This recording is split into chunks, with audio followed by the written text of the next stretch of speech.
Bismillahirrahmanirrahim. Assalamualaikum warahmatullahi wabarakatuh. Alhamdulillahi wassalatu wassalamu ala rasulillah la nabiyya ba'dah. Qala rabbi shrah li sadri wa yassir li amri wahlul 'uqdatam min lisani yafqahu qawli. Allahumma rzuqna al-ikhlasa fil qawli wal 'amali wan niyat. Amma ba'du. Alhamdulillah, kita masih diberikan usia panjang oleh Allah Subhanahu wa taala. Dan pada kesempatan hari ini, hadirin wal hadirat, kita akan melanjutkan kajian kitab As-Sirat Al-Mustaqim karya Asy-Syaikh Abdullah Al-Haruri. Marilah kita meluruskan niat kita ngaji, belajar di sini semata-mata mengharap ridha Allah Subhanahu wa taala. Bismillahirrahmanirrahim. Qala al-muallif rahimahullah. Wa fi haditsin akhar, fa inna Allaha harrama 'alan nari man qala la ilaha illallah yabtaghi bidzalika wajha Allah. Rawahul Bukhari.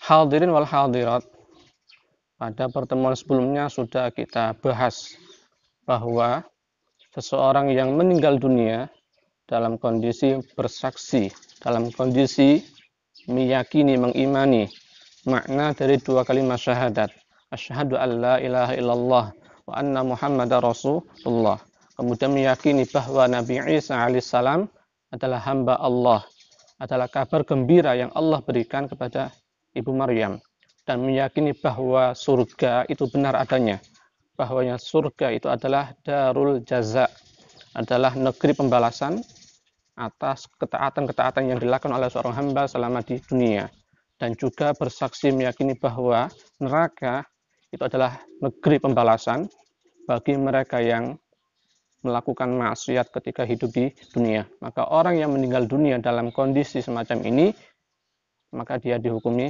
muslim dan dia berhak untuk mendapatkan surga Allah Subhanahu wa taala.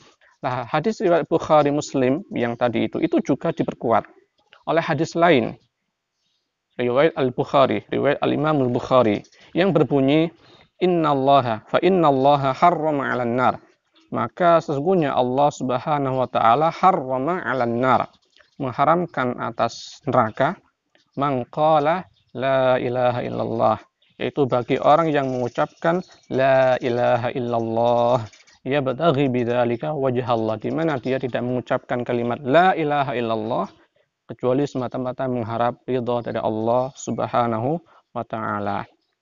Hadirin wal hadirat rahimakumullah. Jadi hadis ini memperkuat tadi hadis sebelumnya, menegaskan bahwa orang yang meninggal dunia dan hatinya mengimani, meyakini la ilaha illallah, tidak ada Tuhan yang berhak disembah selain Allah Subhanahu wa taala, dan dia tidak mengucapkan itu kecuali semata-mata mengharap ridha dari Allah Subhanahu wa taala. Orang yang meninggal dalam kondisi ini, dalam kondisi mengucapkan la ilaha illallah, meyakini makna la ilaha illallah, dan dia tidak pernah melakukan kekufuran, tidak pernah menyekutukan Allah Subhanahu wa taala, dan tidak pernah melakukan bentuk kekufuran-kekufuran yang lainnya, maka dia berhak masuk ke dalam surga Allah Subhanahu wa taala. Inilah keutamaan kalimat la ilaha illallah.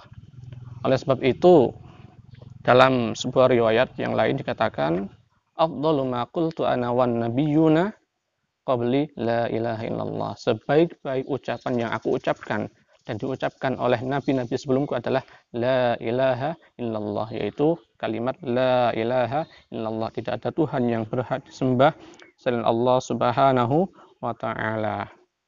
Hadirin wal hadirat rahimakumullah.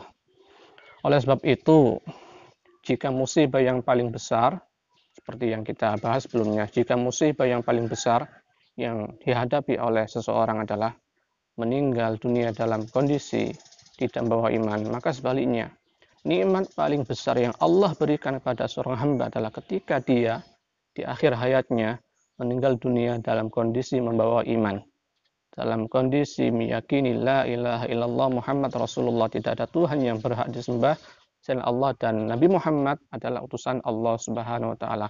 Orang yang meninggal dalam kondisi ini dia mati husnul khatimah, dan dia akan masuk surga, surganya Allah Subhanahu wa taala. Bagaimana jika dia termasuk orang yang ahli maksiat, ahli melakukan dosa besar? Orang yang dalam hidupnya misalkan dia terus-menerus melakukan dosa besar, selama dalam hatinya ada iman, ada la ilaha illallah Muhammad Rasulullah, meskipun dia termasuk orang yang melakukan dosa besar, gemar melakukan dosa besar, kelak pada akhirnya dia akan masuk ke dalam surga Allah Subhanahu wa taala. Inilah keutamaan kalimat tauhid. La ilaha illallah Muhammad Rasulullah. Wa yajibu qala al-muallif wa yajibu qarnul iman bi risalati Muhammadin bi syahadati alla ilaha illallah. Dan wajib menyertakan keimanan terhadap kerasulan Rasulullah Muhammad sallallahu alaihi wasallam bi syahadati alla ilaha illallah, dengan bersaksi bahwa tidak ada Tuhan yang berhak disembah selain Allah. Wa dzalika aqallu syai', dan yang demikian itu adalah hal minimal yahsulu bihin najatu, hal minimal yang harus dilakukan oleh seseorang supaya dia memperoleh keselamatan di akhirat, minal khuludil abadi finnar, memperoleh keselamatan supaya tidak langgeng selama-lamanya di dalam neraka. Artinya bahwa kita syarat supaya kemudian meninggal dalam kondisi muslim, syarat supaya seorang itu disebut muslim bukan hanya meyakini, bukan hanya mengimani Allah Subhanahu wa taala, tapi juga harus disertai dengan keimanan terhadap Rasulullah Muhammad. Jadi kalau misalkan ada seorang, saya mengaku iman pada Allah SWT, mengaku iman pada Allah SWT sebagai Tuhan yang satu-satunya Tuhan yang berhak disembah, tetapi dia tidak mengimani Rasulullah Muhammad, dia mengingkari kerasulan Rasulullah Muhammad, maka orang yang demikian tidak dikatakan muslim.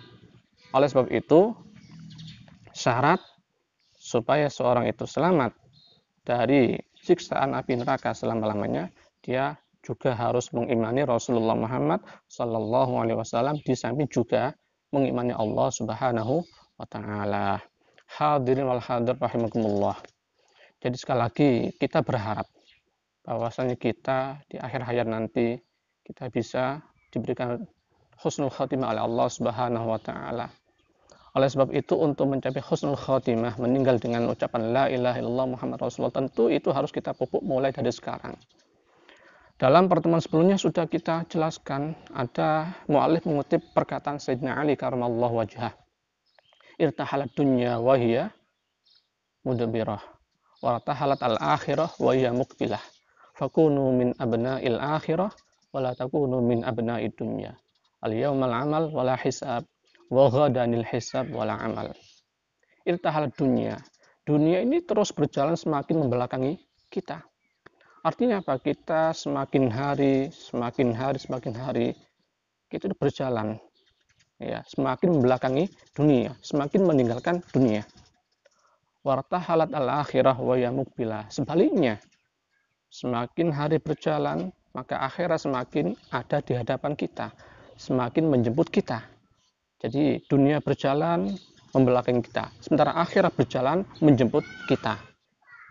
Fakunu min abna'il akhirah. Oleh sebab itu, hendaklah kita termasuk orang-orang yang lebih mengutamakan kehidupan akhirat. Wala takunu min abna'id dunya. Bukan sebaliknya, orang-orang yang lebih mengutamakan kehidupan dunia. Al-yaumal amal. Hari ini adalah kesempatan untuk beramal, melakukan ketaatan-ketaatan, belajar, sholat, puasa, dan lain sebagainya. Wala hisab. Hari ini ketika kita hidup di dunia, nggak ada hisab, nggak ada perhitungan amal kebaikan atau keburukan. Wa ghadanil hisab. Nanti ketika sudah yaumul qiyamah, baru hisab itu ada. Bahwasanya kita nanti amal kita akan ditampakkan oleh Allah Subhanahu wa taala, akan diperlihatkan oleh Allah Subhanahu wa taala. Wala amal, dan pada hari itu nggak ada kesempatan untuk beramal. Lah, mumpung kita hidup di dunia, hadirin wal hadir, malah kita gunakan kesempatan yang berharga ini untuk menjalankan ketaatan, untuk memperbanyak amal salih. Supaya apa? Kelak nanti ketika kita ajal sudah datang, kita meninggal dalam kondisi husnul khatimah. Tentu itu harapan kita semua. Semoga kita semua husnul khatimah. Demikian kajian kita pada hari ini, insyaallah kita lanjutkan di lain waktu. Semoga bermanfaat. Wallahul muwaffiq ila aqwamit thoriq. Assalamualaikum warahmatullahi wabarakatuh.